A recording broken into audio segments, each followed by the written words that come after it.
Good morning, everybody, and thank you so much for joining us today. I don't know how it's been at your agency, but at NMAC, it's been a pretty tough one.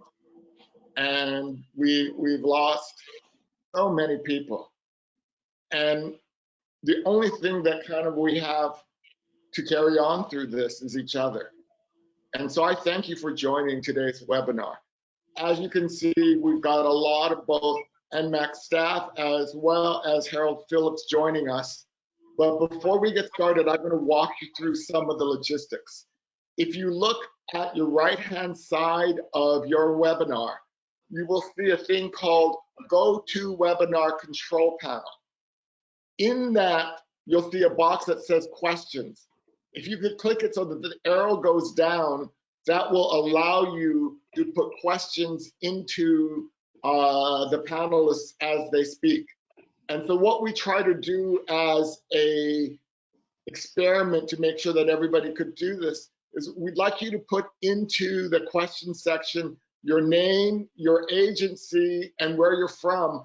And we're going to ask Chip to start letting us know who's on the webinar with us. So please take a moment right now, put your name, your agency, and where you're from in the question box and send it to Chip right now. And Chip, who do we have on the line? Well, so far we have Carrie Reed from Cobb and Douglas Public Health in Georgia. We have Dylan Brooks from Compass Community Center in Palm Beach County, Florida. Maddie Elwood from Equitas Health in Columbus, Ohio. Mallory Housen from American Exchange in Chattanooga, Tennessee. Scott I'm sorry, I'm gonna mangle this name. Lopriori, Alliance for Living, New London, Connecticut. Jeffrey Schaefer from Outer Cape Health Services in Provincetown. Danielle Jusko from Alliance of AIDS Services Carolina in Raleigh.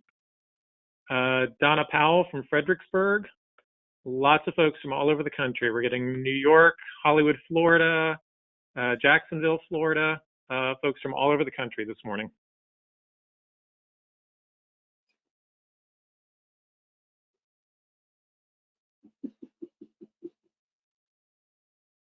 So I've decided that we need to laugh a little bit.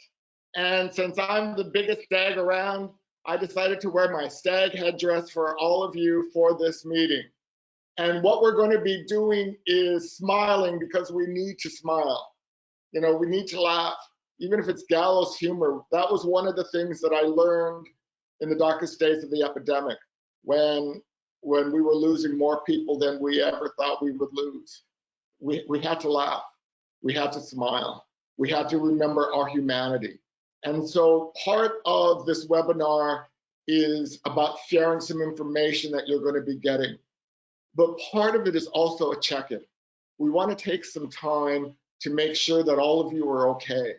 And so we're going to have 4 very short presentations by our speakers today.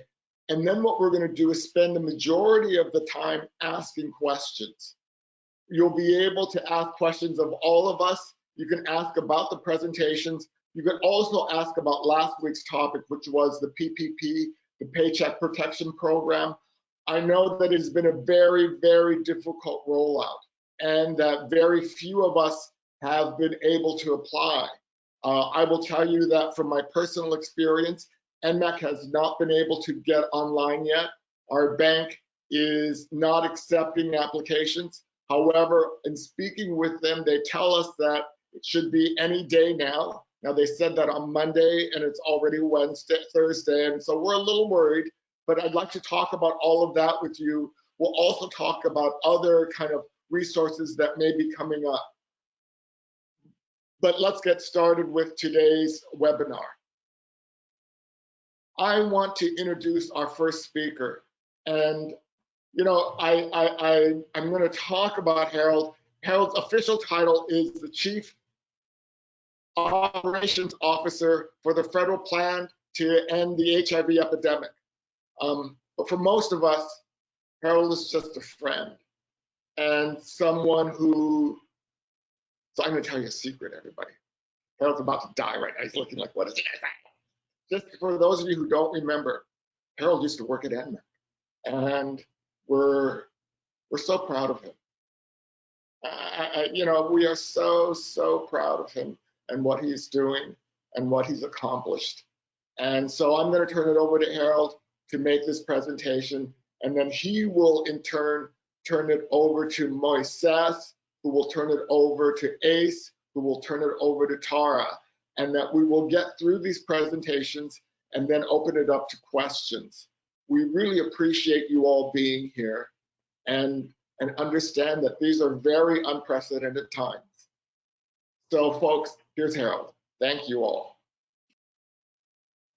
Thank you, Paul, and good morning, everyone. I'm very happy to be here today to spend a little bit of time talking with you about our plans moving forward with EHE and with COVID-19, some updates that I think will be very important for you all as things have been moving pretty rapidly. Many of you are aware that the CDC moved the due date for its NOFO, PS 2010, from the end of March to May 1st to reduce the burden on local and state health departments so they can focus on the COVID-19 response. We don't anticipate at this date that there will be another move. With this move to May 1st for the applications being due, awards are expected to be made on August 1st. So a couple of things I wanted to update everyone on. Like I said, things have been moving very quickly, but one source for you to go to if you need updated information about what's happening with the federal government, the agencies, and the COVID response, as well as resources for people living with HIV. It's hiv.gov/coronavirus. Several materials are already up there that have been developed by the federal partners, NIH, CDC, HRSA, and SAMHSA. What I have on the slide are some really key ones that I think folks need to pay attention to. So those are on hiv.gov on our landing page. And like I said, we'll continue to update hiv.gov as things continue to evolve. As many of you know, telehealth has gained prominence in this age of social distancing. Many of our providers are either scaling up telehealth services or trying to figure out how to implement them and quickly trying to put the infrastructure in place to be able to continue to serve clients using technology. To assist in that effort, you'll see on the screen that there were several changes or allowances that the federal agencies made to encourage telehealth, its use, as well as recommend other ways to ensure access to medications and services. So CMS expanded Medicare coverage for telehealth visits. The Office of Inspector General provided flexibility for healthcare providers to reduce or waive beneficiary cost sharing for telehealth visits. OASH, the Office of the Assistant Secretary, issued guidance on public readiness under the Public Readiness Emergency and Prepared Act. This happened yesterday.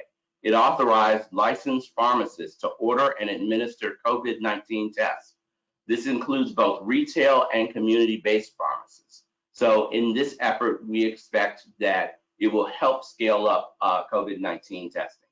Also, CDC provided some flexibilities for some of their funded program staff to work on COVID-19 efforts. So some of the staff in health departments who might have been working on issues have been shifted over to deal with the local response, and that is allowed under CDC. A couple of other things in terms of money that has been moving through the coronavirus aid, relief, and economic security supplemental funding. HRSA was provided approximately $1.3 billion. They awarded this yesterday to 1,387 health center program recipients. The health centers will be scaling up for prevention, diagnosis, and treatment while maintaining and increasing their health center capacity and staffing levels during the public health emergency. CDC will award $560 million to states and localities and jurisdictions. This again will help with COVID preparedness and response, as well as tools, strategies, and technical assistance. HRSA was given $90 million to fund Ryan White programs to address COVID-19 among those living with HIV. I don't have any details yet on how HRSA plans to distribute the money or how they will be targeting this. So I think they're still working on that. Indian Health Services also receive funding both for reservations, but also for urban Indians as well, to support medical services, equipment, supplies, and public health education. In SAMHSA, those applications are due on Friday. For states and territories, they will award $110 million. So money from the federal government is moving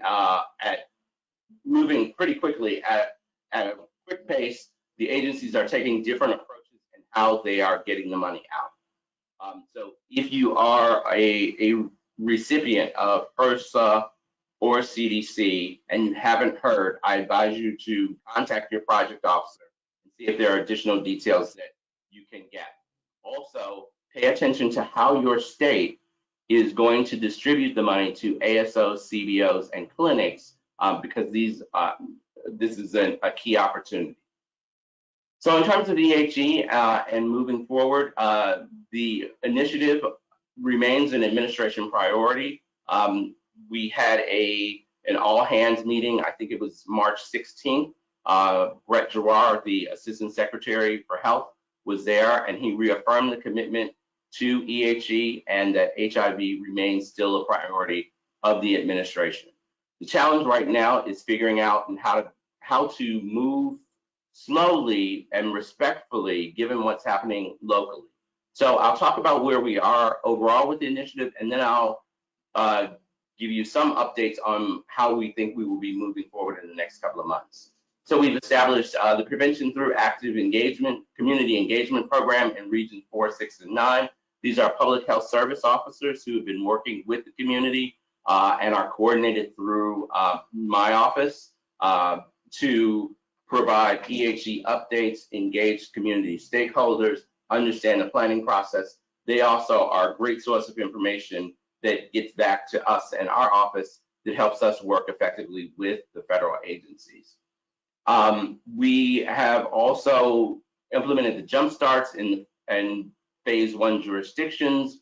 We have the plans have been submitted for review to CDC. Feedback was given to the jurisdictions at the end of March. Also, the PrEP medication program for HHS is also underway, known as Ready, Set, PrEP. We're continuing to develop the data analysis and visual system, the dashboard, which will show the targets for each of the jurisdictions as well as nationally.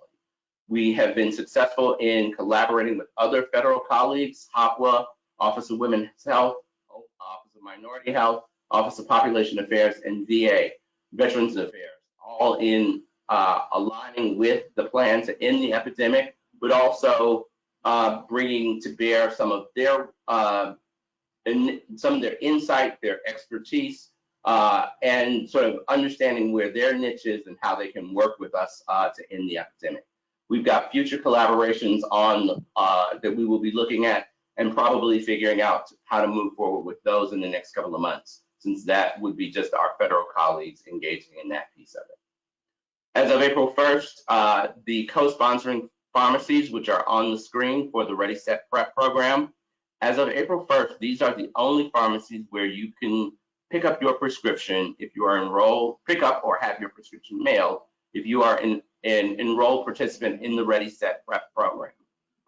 These pharmacies give us the ability to be in over 24,000 combined locations, and these pharmacies have donated their services to distribute PrEP medications and mail at no cost to qualified patients. Here are some of the materials These can be found on hiv.gov for those who are interested in downloading some of them, as well as our social media presence, the campaigns, those are also there as well. And then as I wrap up, before I turn it over to Moises, I just wanted to say something about how to get through some of this. As a person living with HIV, it is important that all of us stay in care. Make sure you have an adequate supply of medications, whether it be 60 days or 90 days. Also, make sure you talk with your case manager, nurse, or your doctor to find out if they're using telehealth or including telephone as an option. Telehealth doesn't necessarily have to be a video screen. In some places, and in some communities, getting on the computer or having internet service is challenging, but most of us have access to a cell phone. So try to use that as an option. Also, something very important right now, in case you do get sick, please have a list of emergency contacts as well as the medications you are taking. One tip is to post them on your refrigerator in case you do have to go to the doctor or the hospital and there is an emergency. Also, give yourself permission to acknowledge this is difficult. There's a lot we don't know right now. And as things continue to evolve, not having the answers is often a place we are not comfortable being. But we have to give ourselves permission to realize that this is difficult.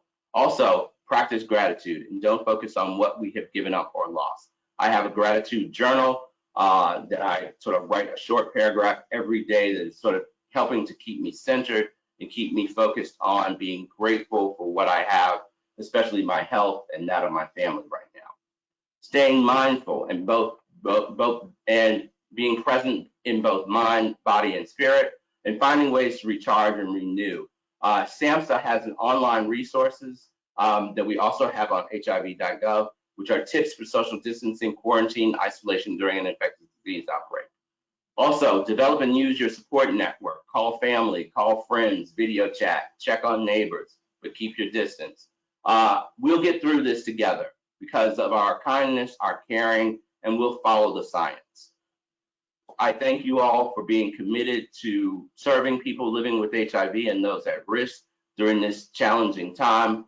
Again, take care of yourself and stay well. Now I will turn it over to Moises.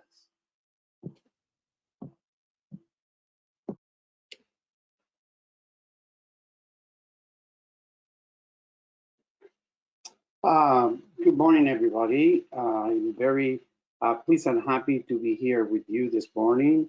My name is Moises Agosto, and I'm the Director of Treatment for the National Minority AIDS Council, NMAC.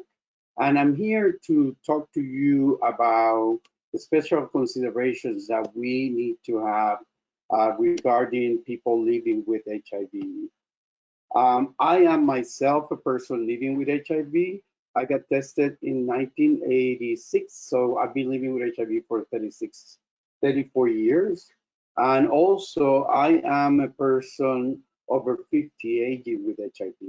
And I make this point about being over 50 because we have seen that most of the people that has been affected by this disease are people over 50 and 60 and that also have different comorbidities. So I wanted to start talking about special considerations that you need to keep in mind and being aware of as if you navigate these difficult times that we have, and also to be aware of the things that you need to do and understand as a person living with HIV. Sometimes when we want to have our routine visits, what are we going to do during this time of being in quarantine? So we recommend that for patients that are stable, there is with no urgent appointments, to schedule the visit even through the phone or using telehealth. And as Harold mentioned, if you don't have access to a monitor or a computer, you can do it from your phone as well. That's an option, and it's a secure option for you, so you don't get exposed going out of your house to possible acquiring the coronavirus. So patients that are with no respiratory or urine concerns, that they consider to keep their appointment, but again, talk to your doctor about using telehealth or using your telephone. Information regarding Medicaid and Medicare telehealth for patients that are on Medicare and Medicaid is available in the IDSA COVID Resource Center. And I think also in our website, we have a resource center in which you can find this information in case that you need it. Also, you will find in these resource centers protocols that are in place when you're going to do telehealth. If there is different systems, so make sure that you have the protocol that you need to use for your telehealth visit. For these considerations, I'm following the considerations that were put together by IDSA and the HIVMA. And we, as Harold said, we don't know much about it. We don't have enough information to determine how the COVID-19 is affected or could affect people living with HIV. So these considerations that, we will get you a copy, it's good for you to have them. So in conversation that you may have with your doctor, you have a clear knowledge of what you need to ask for. The information is based on best practices because we have insufficient information, as I said, as I just mentioned, and they will be updating these resource centers and guidelines as more data comes in. It's important that also for physicians that they see the HHS interim guidance for the COVID-19 and person living with HIV. Is critical, and if you as a patient, as a person with HIV, be aware of these guidelines, because sometimes if you are seeing a doctor, if you get sick and you have to go to the emergency room, these healthcare providers may be overwhelmed with many cases. So, do your part and bring the information that could save, your life and help the physician to follow the guidance that HHS have for people with HIV confronting COVID-19. Also, it's important that you have information about drug interactions. As you know, many people with HIV, we take many medications, not only medications for the HIV infection, but also medications for comorbidities that we, for example, people 50 plus are living with. Your cardiologist, your medicines about high blood pressure, your medicines about cholesterol, your medicines about any for mental health, depression. You need to be aware of those, and you need to be aware about the drug interactions, and particularly with some HIV medications that they, the levels in your blood could increase or decrease, and that could affect how the medications are controlling HIV. So please be aware of that. Why are people with HIV vulnerable to COVID? As I said before, we don't have enough information. We have insufficient data in people living with HIV to tell us what are the parameters in terms of laboratories and immunologic risk for having a more mild or severe disease. Care and treatment for COVID generally follow the same protocol that is advised for patients without HIV. And as noted by the HHS interim guidance for COVID-19 and persons with HIV, there is no data that indicate that people living with HIV will get sicker or will have a worse development of the disease than people that don't have HIV. As I said, we don't have sufficient data to make this statement either way. So it's important that, as Harold said, we are aware of that, and that we, accept the difficult times that we're having and navigate with not sufficient data. In terms of testing, people who are HIV positive, if you experience fever or any kind of symptoms or have some lower respiratory symptoms that could make you think that you got infected, these people should be prioritized for testing regardless of their viral load and the CD4 T cells. One of the reasons to consider this is that people with HIV, if they're over 50, they're having the same comorbidities that have been identified as conditions that have put you in higher risk. You know, like 50% of people living with HIV in the United States are older than 50. So these comorbidities that now we are experiencing could put us in a position that will make us more at risk of having more severe illness and death. So if you're HIV positive and you're over 50, just make sure that you know what kind of symptoms to follow if you feel that you're getting sick. Until we have more data, we should provide extra monitoring to consider people living with HIV, and in particular, the people that are not virally suppressed and that also have advanced HIV, or people that have viral resistance to their medications. It's important that antiviral therapy should be continued. There is no reason for you to stop your medication. Remember that if you're virally suppressed and your T cells are at a high level, your immune system is functioning better. So please don't interrupt and don't stop taking your pills, even if you don't feel good.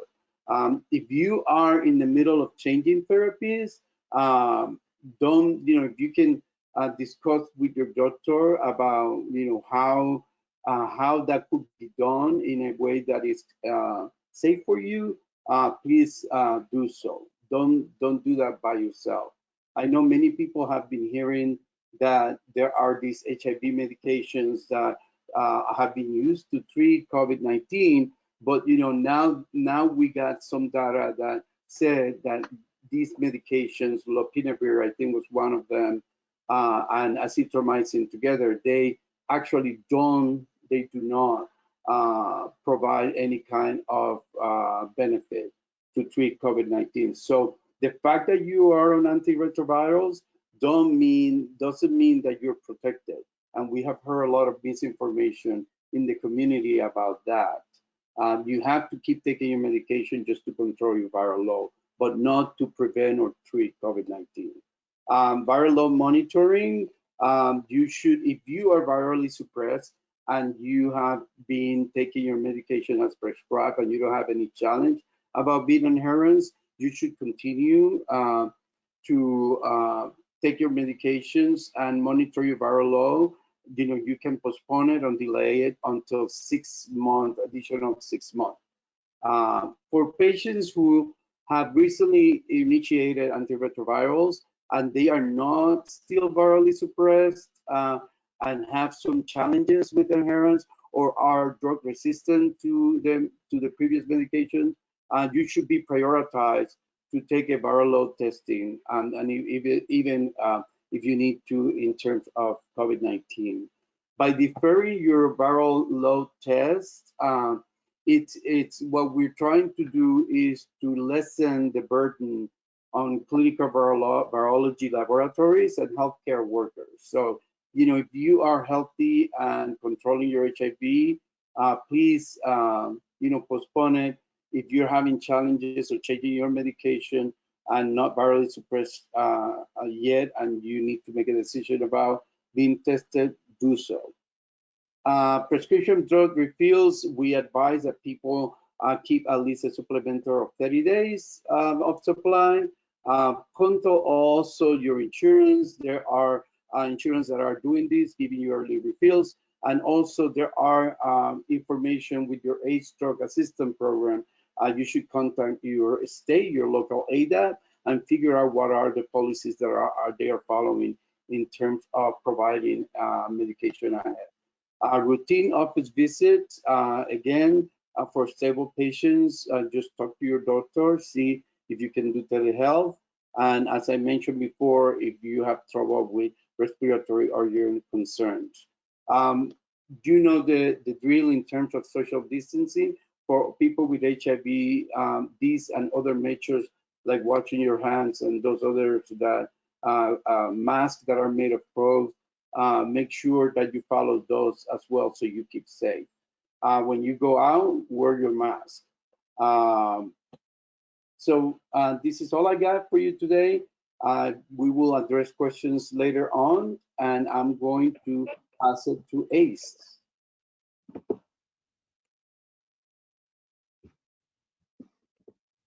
Thanks, Moises. I really appreciate it. My name is Ace Robinson, and my real focus in the work that we're doing is how are we going to address the COVID epidemic, the HIV epidemic, on those communities that are disproportionately impacted by HIV and other illnesses. So I'll just go right into where our conversation and where the national attention has come in the last few days is about the impact of COVID-19 on the Black community. So as we know, we're in the middle of a brand new crisis. With this health crisis that we're facing in the US, we're almost at 500,000 people have been diagnosed with COVID-19 just in the few months since we've become aware of it. And as on the global perspective, about 1/3 of the world's people, diagnosed people, are living in the United States. And unfortunately, we've had over 15,000 people already succumb to this virus. So as Moises was saying earlier, we were talking about like who's getting sick from COVID-19. We learned that about 80% of people are able to handle the virus without needing any major medical intervention. But we're looking at the people who are actually passing away and progressing from COVID-19, where they need to be put on a ventilator or be hospitalized. So one group that we've been really focused on are older Americans, people over the age of 60 who seem to really have a hard time controlling this virus and leads to really unfortunate endings, higher morbidity rates. And then we've learned from Dr. Fauci, Ambassador Birx, and from a lot of our global leaders at the World Health Organization, is that there are other medical conditions that often lead to COVID-19 progression. Those conditions are similar to high blood pressure, heart disease, diabetes, pulmonary issues, and untreated HIV. Now, this is the part of the conversation that I think a lot of us were worried about upon hearing about those underlying conditions. When we talk about things like high blood pressure, within the US, which community is disproportionately impacted by high blood pressure? Black people. When we have that same conversation around heart disease, which communities are also more disproportionately impacted by heart disease? Black African American individuals. The same is true for diabetes, and for the same is true for untreated HIV. Now we take all of that information about what were those underlying health conditions, and we see that, and we've already seen this starting to play out. We've started raising the alarm about this about a week ago, saying that we already predict, even before information was coming out from different health departments and the CDC, that African Americans would be most likely to acquire and also most likely to die from COVID-19. So we're now getting data from places like Detroit, Chicago, New York, and we're seeing what's the horrendous impact of COVID-19 in a place like New Orleans. Now we're also seeing this in non-urban settings. We're looking at places like Mississippi and rural Mississippi, in smaller cities like in southern Georgia, like in Albany, Georgia, where the rates of infection are so high. And these are always found in the predominantly Black counties found in the rural South. And so you see on the right there, like the breakdown and the deaths, the morbidity rates for COVID-19 with places like Louisiana and Michigan, where from blacks compared to whites, there's just a stark disparity and the ways that people are dying, and that goes directly back to those underlying conditions that Black people are disproportionately impacted by. Now, one of those conversations has been like, oh, this is just something in New York or Seattle. This is or maybe a place like Philadelphia, New Jersey. Those are the places that are most impacted. Well, when you adjust for population rate, meaning the number of individuals and who are impacted versus the population at whole, like where are these hotspots? Where are these high concentrations of COVID-19? We are actually seeing that those places aren't New York and Chicago. When you're looking at population rate adjusted, Detroit is the most impacted in the nation, but the other 8 of the top 9 counties impacted by COVID-19 actually are people living in the South.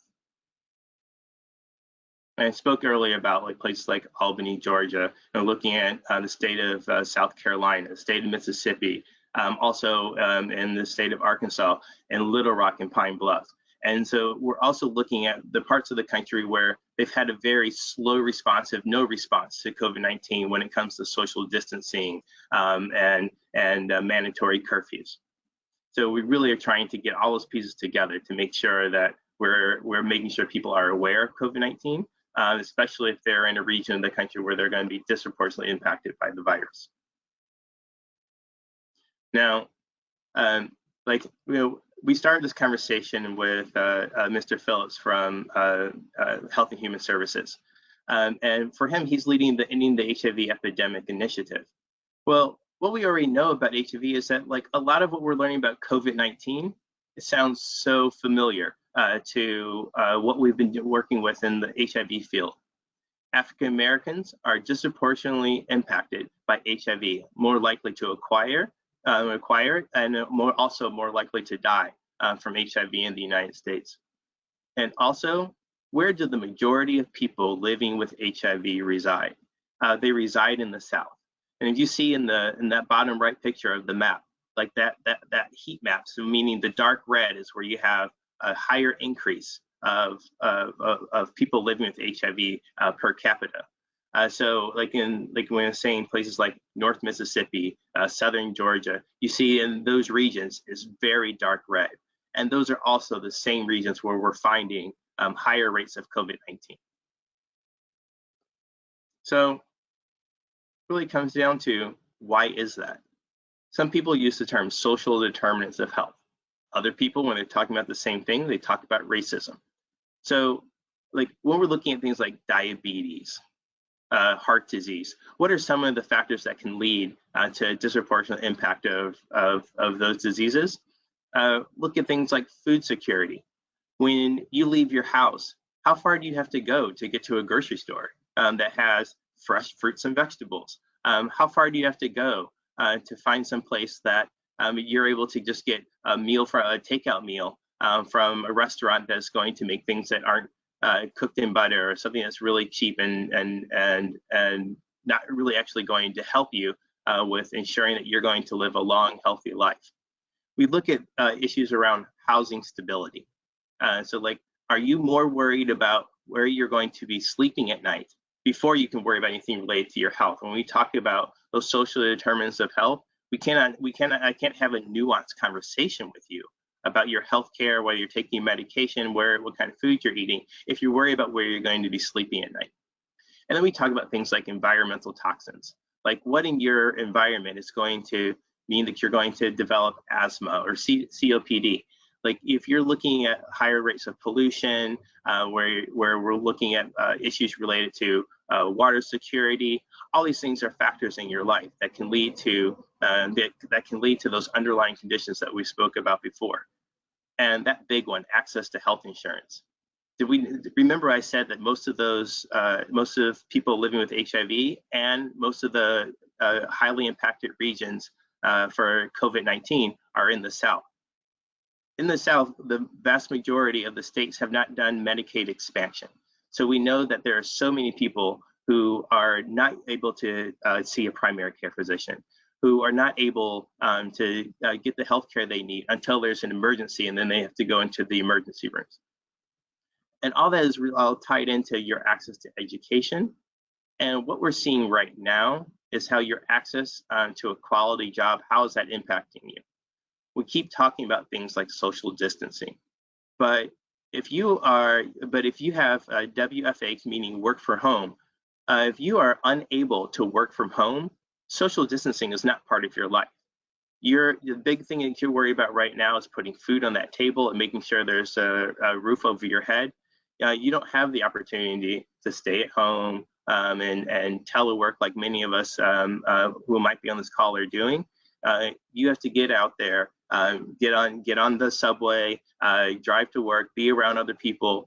Just because like COVID-19 is not as dangerous to your family as not having food on the table. So I wanted to let you know that today, the Congressional Black Caucus will be hosting a National Black Leadership Telephone Town Hall. That's going to be today at noon Eastern. And you need to register for it by 11 a.m.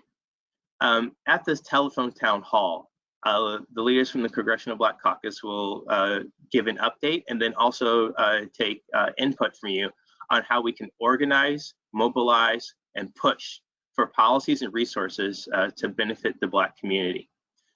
You see the link there, and we'll make sure that it gets into the chat box, so you can also register for this in the next hour and a half. So thank you for your time. I will now turn it over to Tara, and she'll give you a great update on USCHA.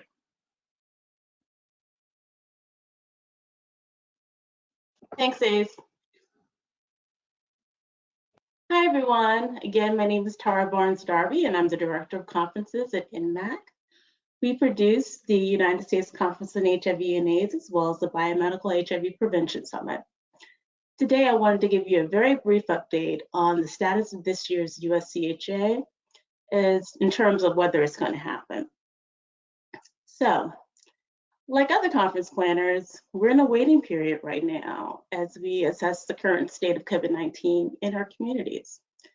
So, as of today, we're still planning to have the conference, the in-person conference in October in San Juan. Any decision to cancel or postpone will be made based on our ability to make sure that we can provide a safe and healthy conference experience for everyone. This also includes logistical issues, such as whether people can travel safely, whether there are enough flights into San Juan, and just to make sure that people can get there. So we're going to be making this decision at the end of May or the beginning of June. So please wait to get an update from us. So, what are our options? If we don't have an in-person meeting in October, we will likely postpone the conference to the spring of 2021. We've made a commitment to Puerto Rico and are pushing to have that same in-person conference experience that everyone knows and loves versus having a virtual conference. However, we want to hear from you. Let us know what you think that we should do this year. So definitely submit your comments in the question section or the chat section. So what this means is that you can continue to register, submit abstracts, apply for scholarships, reserve your hotel rooms, reserve an exhibit booth. All of our forms and processes are still active.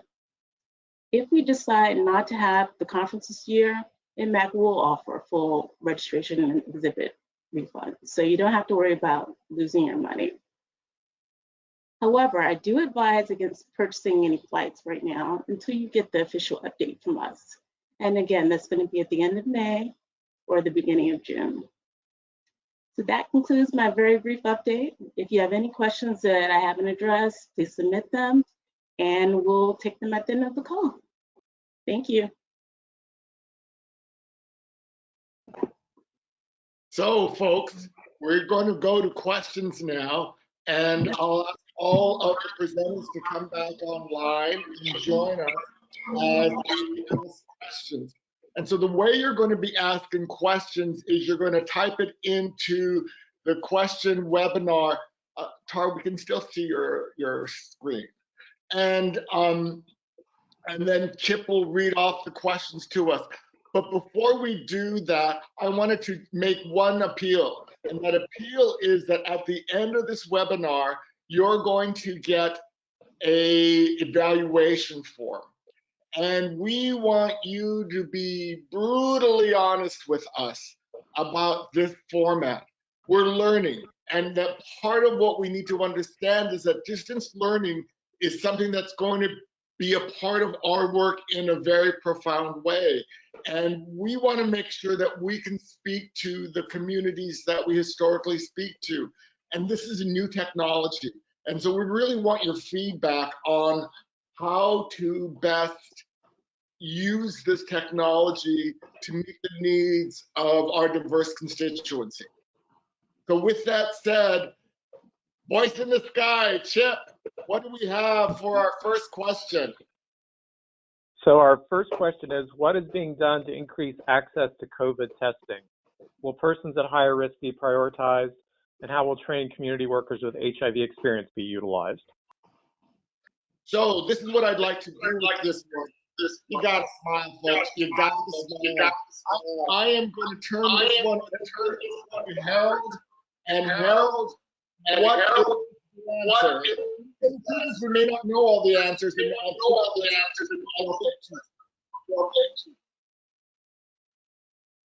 Hi. So new COVID testing opportunities that are being rolled out on the local level.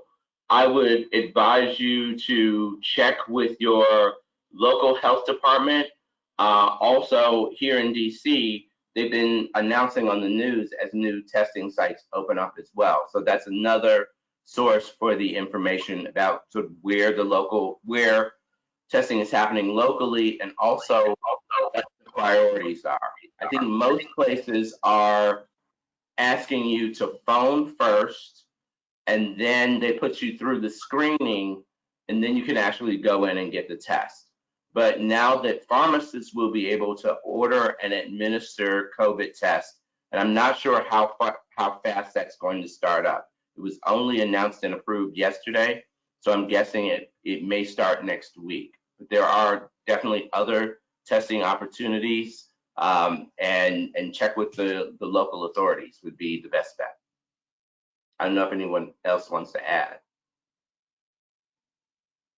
Thank you, Harold. Next question, please. This is a question about the PPP program. How will PPP loan forgiveness be considered for agencies that receive Ryan White Part A funding that is reimbursed by unit rate and not salary reimbursement? During this time, units billable have decreased, which will result in lower reimbursement amounts to the agency, but salary benefit costs remain the same. So I've talked with CDC. I've not spoken with HRSA yet, but this is the answer that I think is probably the best answer for all of you. Talk to your project officers. Your project officers are supposed to be briefed on how and what the overlay of the PPP means to Ryan White and or CDC funding, and that they will have the latest guidance on what to do. However, Harold, do you have anything to add to that? I would add two things to that, Paul. If your project officer doesn't know, then elevate it and ask to speak to their supervisor. The other thing who is usually a branch chief, the other thing about this, as you're talking to your project officer about it, even though your grant currently through Ryan White or CDC may be unit cost, your intention is not to bill against that grant currently and bill on the other source. That way you're not double dipping, and that comes off the plate as part of the conversation about how will you actually do this. So I think as you go into it and think about it, what you want to do is not bill on your current Ryan White or CDC grant, but bill on the other source. That way you avoid double dipping. let me say that double dipping is obviously very, very important not to do. We don't want to get any of you in trouble, and so speak with your project officers. Next question. Question is, what is the statistic on how many people in our community are being affected? Also, are ARVs helping us to not contract? Moises. Yes, in terms of the people, I don't have the exact number of people. If you said our people in general, people of color, I don't have that exact number, and maybe ACE can help you.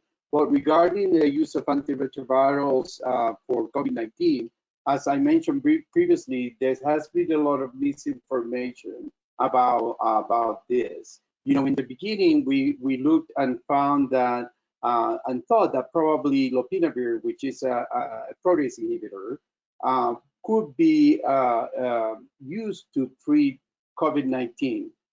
But in China, there were some protocols treating patients, but here a quick clinical trial was done and results were presented, I think that yesterday or the day before, that lopinavir actually is not effective for treating COVID-19. Therefore, you should not believe or think that if you're on antiretrovirals, you're protected, because we don't have data that support that. And in terms of other antiretrovirals, again, we don't have data that support that you should be treated by them. So please, be mindful about this and careful about, a lot of information that is going out there that probably some of them are misinformation and may not have sufficient data to back it up. Thank you. Ace, did you want to add anything to that? Yes, so related to racial and ethnic minorities, we've seen in the places that have already begun looking at their data, their surveillance data, places like Detroit or the state of Michigan have 70% of people living with COVID being Black African American, as opposed to 33% of the population of Michigan being Black African American. We're seeing the same level of disparity in Chicago, Milwaukee, Atlanta, Washington, D.C., New York. And then we're also very concerned about what is happening in the Hispanic Latinx communities for the number of individuals who do not feel comfortable going to see the doctor related to immigration, so on and so forth. We already saw a large loss of individuals in sustained care in HIV when people are scared to go anywhere besides work and home. And we're assuming that we're going to have a shadow epidemic in a lot of those same regions where people already live in fear for a lot of other reasons besides just their healthcare. And then lastly, one group that we're two more groups that we're very concerned with are the sex working population and people using substances. So also people who are living in the shadows of healthcare due to stigma or legal issues. So we're concerned that they may not seek care for COVID-19, even though they're in close proximity to other people while they're living their lives. Thank you. And I should just make an appeal to CDC that while they're collecting the data set on COVID-19, that they make sure to include race and ethnicity and gender and all of the critical issues that impact HIV, because it is important for us to be able to target solutions to the communities that are most impacted by HIV and by COVID-19. Next question, Chip. We've had several requests for the link for the Congressional Black Caucus Town Hall. That is in the chat box. You can find the link there. Next question. Do you foresee the decision to not open enrollment on the FFM again to change given state exchanges opening OE? I'm sorry, could you repeat that question? Sure. Do you foresee a decision to not open enrollment on the FFM again to change given state exchanges opening OE? Harold. Okay, Moises. I don't know, and we'll definitely have to get back to you on that one. I'll be honest with you, I punted it to Harold because I didn't know either. And so let's go on. Next question. Florida is reducing HIV testing and PrEP RX offered through the DOH, how could low-income clients offer services through private clinics or telehealth?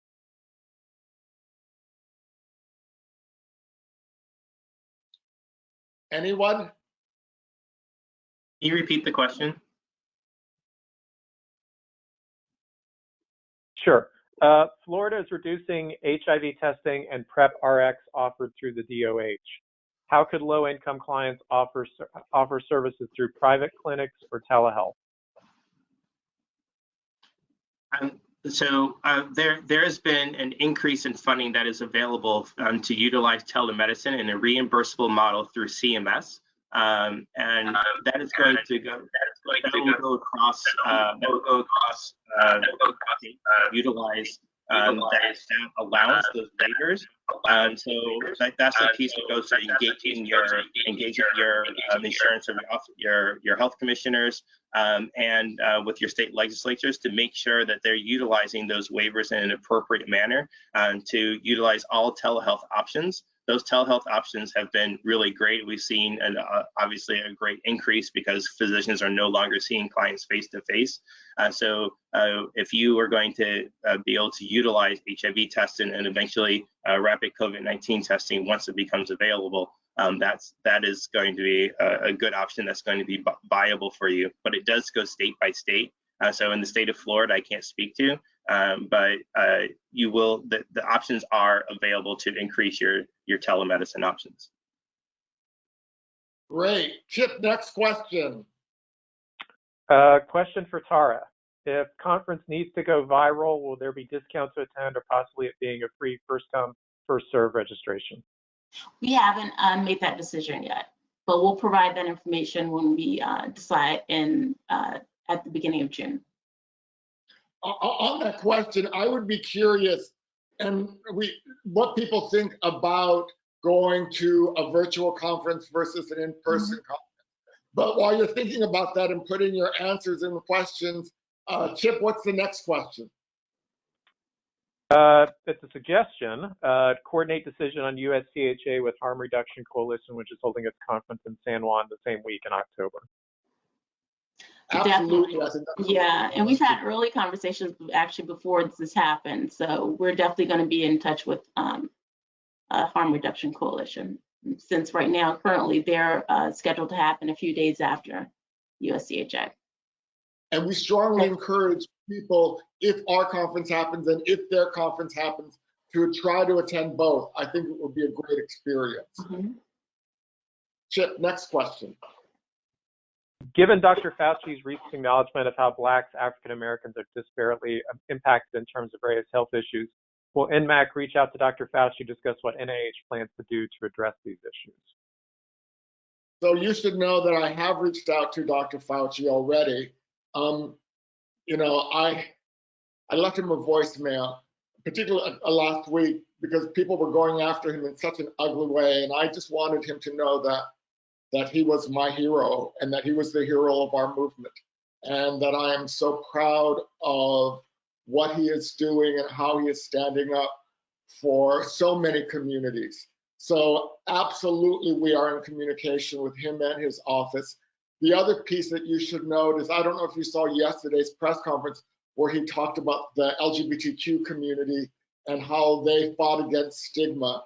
You know, I think that it is both the great privilege to know both him and Dr. Birx, and seeing how the experience of HIV is absolutely impacting our experience of COVID-19, and that the leadership in this task force was the same leadership that was there for HIV. And I believe in Dr. Fauci. I believe that he will tell us the truth and that he's in a very, very difficult job. Next question, Chip. Before we get to the next question, just to let you know, folks who are expressing a preference prefer an in-person conference over a virtual. Great. So we have just let you know. One more minute, and what's the last? So this will have to be our last question, Chip. So what's the last question? Has there been any consideration of the use of HIV self-testing? Has there been any consideration of the use of HIV self-testing to ensure that those at risk can still test. So let me talk a little bit about this one. Absolutely. I think the biggest challenge that we need for the self-test or the home test is that it's so expensive, and that what we have to be able to do is figure out an alternative that brings that price point down, because right now at its current price, it's just not cost efficient to be able to do. However, Harold, maybe you have some other thoughts on this. Yes, I've been in conversation with the manufacturer this week, and they are, in light of the COVID-19 pandemic, looking at dropping the price to a lower price point when you buy the test in bulk. So we're in conversations now with them and CDC and HRSA, trying to figure out how we can make that more accessible, especially during this time. So stay tuned. So everybody, the time is up. Thank you so much. Please remember to fill out the evaluation form that will come to you as soon as this meeting is over. Please be safe, and we look forward to talking to you next week. Thank you, everybody. Thank you. Bye.